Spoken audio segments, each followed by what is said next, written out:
ललित चक्रवर्ती प्रथम आचार्य श्री शांति सागर जी महाराज की, वात्सल्य वारिधि परम पूज्य गुरु आचार्य श्री वर्धमान सागर जी महाराज की।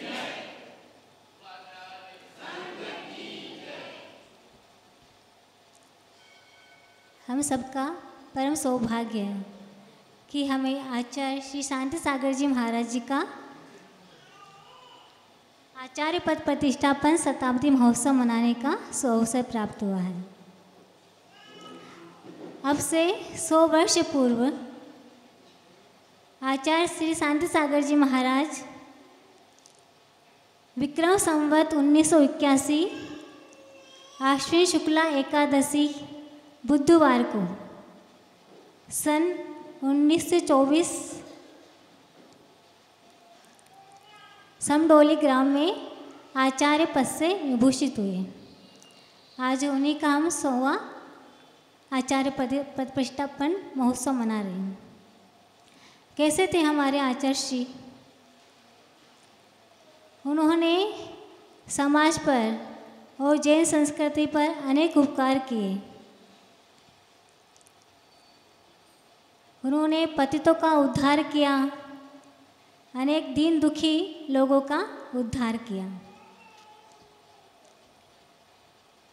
कहते हैं कि जिन पर ऐसे गुरुओं की अनुकंपा हो जाती है उनका जीवन धन्य हो जाता है।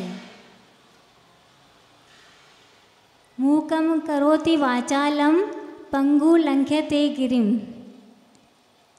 यत् कृपा तमहं वंदे परमानंद श्री गुरुम। ऐसी एक घटना है। कोल्हापुर के नीमसिर गांव में एक अन्नप्पा नाम के व्यक्ति थे जो कि शास्त्रों के अच्छे जानकार थे। और 35 वर्ष की उम्र में उनको एक रोग हो गया। 1 वर्ष तक वो गूंगे रहे तो उनका पुण्य उदय आ गया। उसी तरह उनके गांव में आचार्य श्री का आगमन हुआ तो लोगों ने उनसे कहा कि आप आचार्य श्री के पास चलिए, आपका ये रोग ठीक हो सकता है। तो अन्नप्पा जी जो थे वो आचार्य श्री से पहले से ही परिचित थे, तो लोगों के कहने से वो आचार्य श्री के पास गए और बैठ गए। तो आचार्य श्री ने उनसे कहा कि अन्नप्पा तुम चुप क्यों हो, बोलते क्यों नहीं हो, बोलो नमो अरिहंताणम।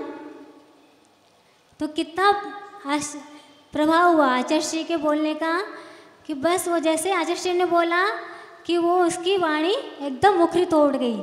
उसने बोला नमो अरिहंताणम तो सभी लोग आश्चर्यचकित हो गए कि जो व्यक्ति 1 वर्ष से बोल नहीं पा रहा था और आज आचार्य श्री के दर्शन करते इसकी वाणी वापस आ गई।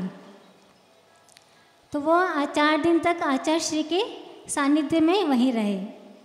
फिर 4 दिन बाद अपने घर चले गए तो घर जाते वापस उनकी वाणी चली गई। तो उन्हीं के पास के गांव में एक पाय सागर जी महाराज जी गृहस्थ अवस्था में थे। उन्होंने कहा अन्नप्पा तुम आचार्य श्री का सानिध्य छोड़कर घर क्यों वापस आ गए, तुमको 1 वर्ष आचार्य श्री के सानिध्य में ही रहना था। तो उनके कहने पर वो अन्नप्पा जी वापस आचार्य श्री के सानिध्य में आए। जैसे आचार्य श्री के सानिध्य में आए तो उनके तप के प्रभाव से उनकी वाणी फिर से आ गई। फिर वह आचार्य श्री के सानिध्य में 20 दिन वहीं पर रहे। तो ऐसे थे हमारे आचार्य श्री कि जिनके तप के प्रभाव से जो गूंगे लोग होते वो भी बोलने लग जाते और जो लंगड़े होते वो भी पहाड़ पर चढ़ जाते थे। ऐसा था उनका तप का प्रभाव। तो इसी संदर्भ में मुनि पाय सागर जी महाराज ने कहा कि ये तो आपने सिर्फ गूंगे को देखा है कि वो बोल गया है, बोला मेरा जीवन तो आध्यात्मिक रूप से गूंगा ही था। मुझे आचार्य श्री ने ऐसी भाषा प्रदान की कि मेरा पूरा जीवन ही बदल गया, क्योंकि मैं गृहस्थ अवस्था में जब था तो मेरा पूरा जीवन महाव्यसनी था, 5 पापों से युक्त था। कोई पाप ऐसा नहीं था जो मैंने अपने जीवन में नहीं किया हो, कोई ऐसा व्यसन नहीं था जो मैंने अपने जीवन में नहीं किया हो, मतलब कि वो पाप सागर थे। ऐसे पाप सागर को आचार्य शांति सागर जी महाराज जी ने पाय सागर बना दिया। जब कोनहूर में आचार्य श्री आए तो पाय सागर जी महाराज जी ने गृहस्थ अवस्था में आचार्य श्री के प्रथम दर्शन किए। तो जैसे ही महाराज जी ने उनको देखा तो आचार्य श्री के मुख से ये निकला कि इसने आज हमारे दर्शन कर लिए हैं, अब इसके जीवन में कुछ न कुछ परिवर्तन होना आवश्यक है। तो वो आचार्य श्री के पास रहने लगे। तो जैसे 2 महीने हुए तो उनके जीवन में इतना परिवर्तन आ गया कि 2 महीने बाद उन्होंने अपने जीवन में आजीवन ब्रह्मचर्य व्रत लिया और सप्तम प्रतिमा के व्रत ग्रहण कर लिए। तो लोगों को बड़ा आश्चर्य हुआ कि जो व्यक्ति जैन कुल में उत्पन्न हुआ, जिसने कभी धर्म को जाना नहीं, इतना आश्चर्यकारी परिवर्तन, ये सब आचार्य श्री का ही प्रभाव है। फिर 6 महीने के बाद उन्होंने क्षुल्लक दीक्षा के लिए आचार्य श्री से निवेदन किया। तो आचार्य श्री की दिव्य दृष्टि ऐसी थी कि वो व्यक्ति को पहचान लिया कि अपने व्रतों में कटिबद्ध है, जो व्रत लेगा उसको यह अच्छे से पालन करेगा, उसमें किसी प्रकार की कमी नहीं रखेगा। फिर 6 महीने थोड़े दिन बाद उन्होंने एलक दीक्षा के लिए निवेदन किया। तो आचार्य श्री ने उनको उस योग्य जान करके एलक पद प्रदान किया। तो संघ में एक चंद्र सागर जी महाराज जी थे। तो उन्होंने उन पर कटाक्ष करते हुए कहा कि तुम्हें 11 प्रतिमाओं के तो नाम मालूम नहीं है और तुम एलक दीक्षा लेने जा रहे हो। मतलब ऐसा उनका जीवन था, तो लोगों को विश्वास नहीं था कि अपने व्रतों का कैसे पालन कर पाएंगे। लेकिन आचार्य श्री की ऐसी दूरदर्शी, एक ऐसी दिव्य दृष्टि थी, तो उनके ज्ञान में सब आ गया था कि ये अपने व्रतों का पालन अच्छे से कर सकते हैं। तो उन्होंने 6 वर्ष बाद उनको मुनि दीक्षा भी प्रदान कर दी। तो ऐसा उनका पूरा जीवन ही बदल गया।